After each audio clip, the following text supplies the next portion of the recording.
Eh, mga boss, hindi pala pwede talaga boss yung ano, yung built-in na camera ng cellphone ang gamitin mo mag-record ng voice recording. Hindi pwede.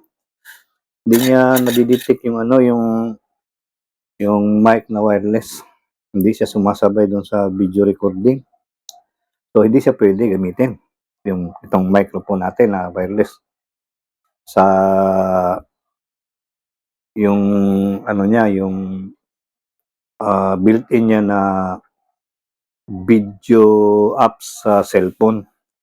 Pero pag yung ginamit natin na ano, tulad nito, ginamit ko ngayon, ano to, yung Boya apps na ano, pang recording ng audio. Tapos pwede siyang isabay sa video. Kasi itong apps nila na Boya apps, may video recording at saka audio recording. Pwede mong anong gamitin mo doon, audio recording, automatic yun na naka-record yun. Tapos yung video recording, automatic na din yun, sasabay itong itong wireless na microphone. So yung kanina boss, yung tinesting natin kanina, hindi talaga pwede.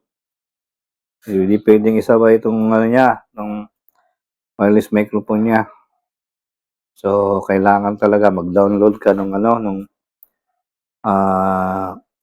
Boya sound sa doon sa ano yung tawag doon sa ano sa mga apps ba yung tawag doon sa ano tawag mo kalimutan ko doon sa ano ba sa apps sa Android apps okay doon sa ano sa tawag nun nakalimutan ko ewan ko pero ito daw sabi nila pag ginamit mo yung ano nila yung apps nila maabot na ito ng hanggang ano 50 meters ang distansya niya madetect pa niya itong mic pag Boya apps ang ginamit mo na application doon sa cellphone. So testingin natin kasi ito naka ano ito boss mga boss naka ano ito naka noise reduction yung kulay green. Tapos naka voice enhance. So pupunta muna ako sandali doon sa kwarto ko. Medyo malayo mo ng konti yon. Tapos sandali. Yan, ito po. Papunta na po ako dito sa kwarto ko. Ito po.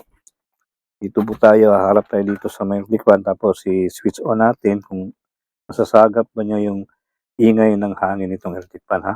Okay? So, teka sandali i-off po muna itong ano, noise reduction. Ayan, naka-normal na ito. I-on ko itong electric fan dito ako sa harap. Po, naka-on na po siya. Itong electric fan, ayan. Testingin natin kung masasagap ba niya yung ingay ng hangin ng electric fan. Ayan, nakaharap po ako ngayon. So, ibalik natin dun sa noise reduction. Siguro sandali lang, mga 1 minute lang.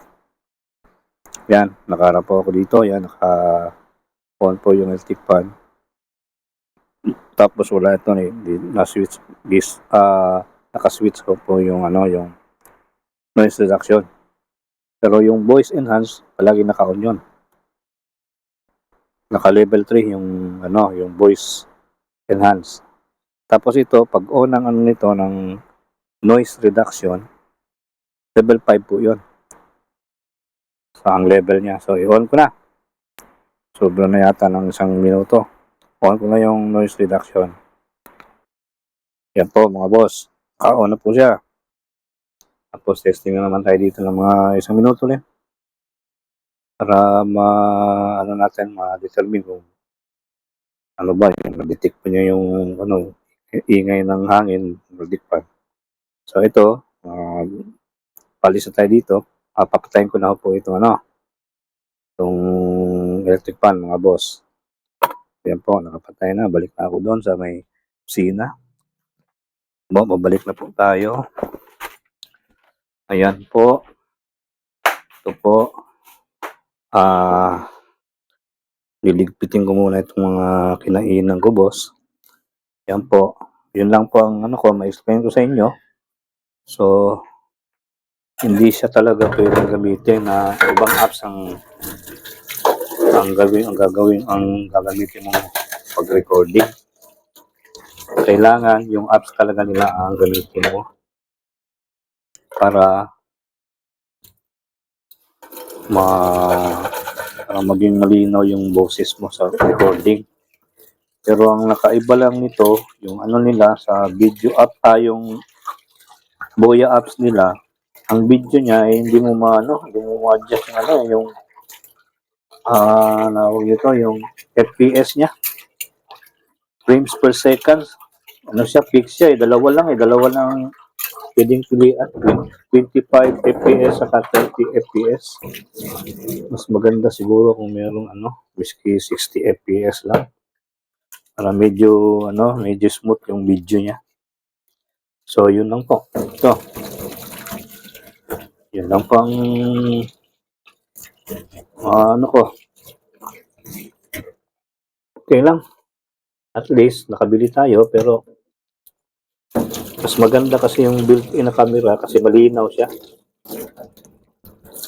Pag upload mo sa YouTube, malinaw yung built-in camera. Pero sige lang, okay lang naman. So, yun lang. Yun lang po ang mga babahagi ko sa inyo. Maraming salamat po mga boss.